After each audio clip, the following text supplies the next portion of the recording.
150 yards. I hit an 8-iron 150 yards in the sim, so this should be the right club. Oh, I've hit it great. I've hit it great. Oh, it's short. In today's video, we're going to be talking all about distance control, because we do have a ceiling to the distance that we can hit our shots, but do you know the average of how far you hit your golf shots?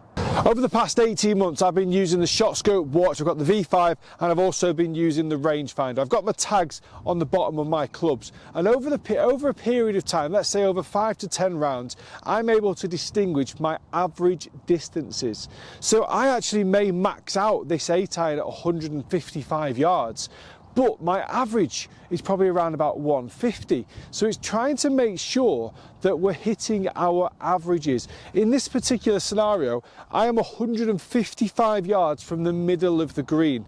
Now, it's actually uphill as well, so it's playing longer. So you've got to take into consideration not only the distance, but the slopes or the wind, for example. But again, in this video, we're talking about average distances. If my absolute ceiling is 155, I shouldn't be standing here with an 8-iron. I need to be clubbing up. So now from 155 yards to the middle of the green, I know that I've got a club that I can comfortably make the middle of the green. 9 times out of 10 on the golf course, the trouble's at the front. Greens are surrounded by bunkers, so I know that I can clear the bunkers with this 7-iron, but I also know that I'm not going to go over the back of the green because it's 170 yards to go over the green.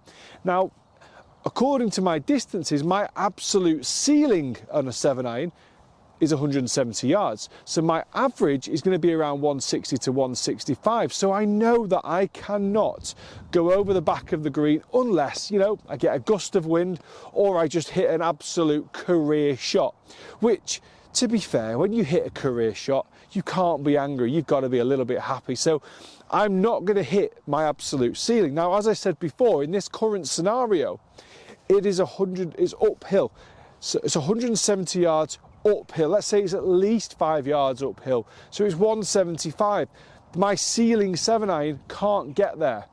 Now, in terms of being able to get more consistency of the quality of strikes, and maybe we can hit our ceiling more often, we're using the slightly longer club, swinging it a little bit shorter, maybe a little bit more compact. How many times do you grip down on a club or try and hit a 3/4 shot and end up just flushing it long because you are hitting it with a little bit more control? A lot of the times we're trying to hit shots out of our boots as hard as we possibly can, and we actually end up miss-hitting it. But when we go up a club, I think we actually flush them more often than not. So now that just feels stress-free, and actually that's an absolute beauty of a shot. I wasn't over the ball panicking that I need to hit my career best to get it on the green. I knew I had plenty of club, and it's that old cliche of let the golf club do the work, and that is exactly what I did just then. Now, to go into a little bit of swing advice here, what we're also going to be talking about is the consistency of strike. I want to hit the middle of the golf club more often than not. It's pretty obvious. But what I want to do is create a controlled golf swing that will allow me and enable me to do so. So again, always take time in your setup. As I put this club in behind the golf ball, I've got to make sure this club face is pointing at my desired target. Be aware of where the flag is on the green. Again, in this particular scenario, the flag is on the left side of the green.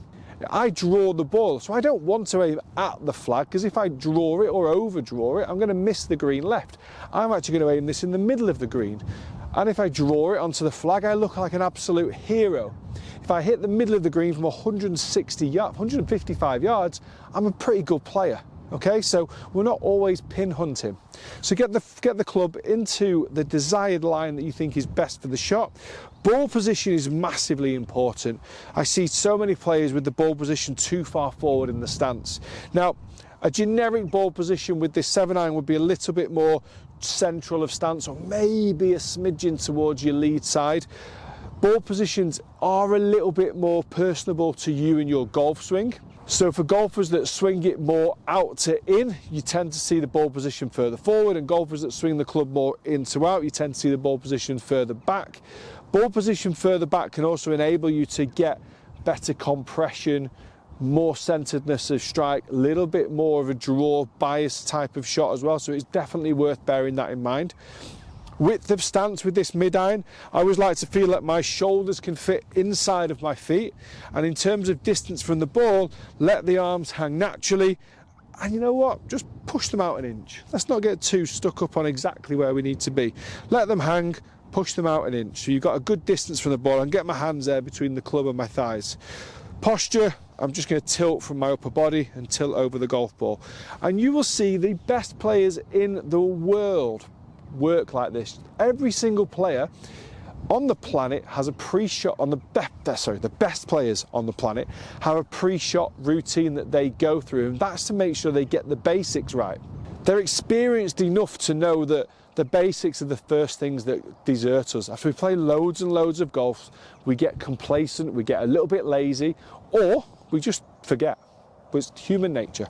So we need that routine to build, clubbing behind the ball, nice neutral-ish grip, ball position into the desired position in regards to quality of strike, so do a bit of trial and error, good posture, good alignment. We've got no stress on the shot because I've got plenty of club, nice compact smooth golf swing, and I just flushed it straight at the pin. I aimed at the middle of the green, I hit a tiny pull, and now I look like an absolute hero.